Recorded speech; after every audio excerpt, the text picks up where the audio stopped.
Everyone will eventually develop their own approach and process to doing keyword research, and you'll ultimately need to find something that works for you.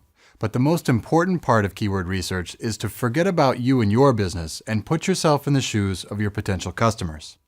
The process typically begins with brainstorming and answering some key questions. This stage is important from an organizational perspective because it will force you to look at different areas of your business. Start with answering, what services do you offer? Be as comprehensive as possible and list out as many keywords and phrases as you can, but make sure that you do it from the customer's perspective. As people who work in our businesses day in and day out, we might have a very different way of explaining our products and services. Take, for example, a discount travel website. You might be tempted to write down keywords like high-value air transport and G76 eligible discount ticket, but at the end of the day, no one in the world is typing that into a search engine.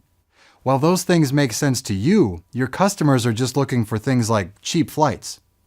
While brainstorming can get you started, we'll look at some tools that can find and suggest similar keywords and expand your list of possibilities considerably. Once you've got that list of potential keywords, the next thing you'll need to do is take a look at the search volume metrics to see what kind of a demand there is for those phrases.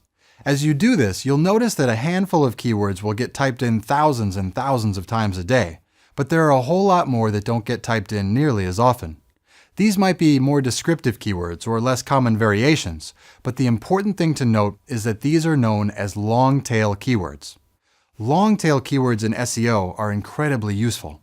They let us go after a much larger amount of less competitive keywords that tend to be extremely relevant to our business objectives. And while individually there's not a lot of search volume on each term, they each do have some search volume. For example, if I were selling iPhone cases, I may start looking into the keyword iPhone cases, a term that gets typed into search engines a lot. It's extremely competitive, and it's probably going to be very difficult to rank for. But I might also take a look at a more long-tail keyword like blue iPhone 3GS cases.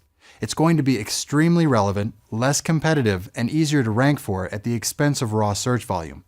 But here's the important part. You might be able to find hundreds or thousands of these long-tail keywords that together have the potential to get you more traffic than ranking for iPhone cases would have from the start. Finally, you'll want to add some meaning and organization around the keywords that you've collected.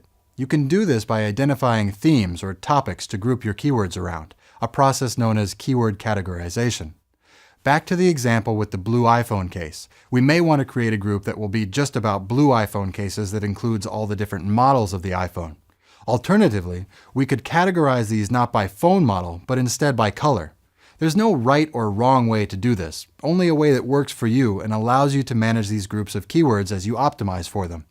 Remember in the end that this is an exploratory and discovery exercise. Everyone searches differently, and you'll find lots and lots of data as you dig deeper and deeper. Be open-minded. Put yourself in the mindset of your potential customers and make sure to consider all of your options as you evaluate your keyword performance over time.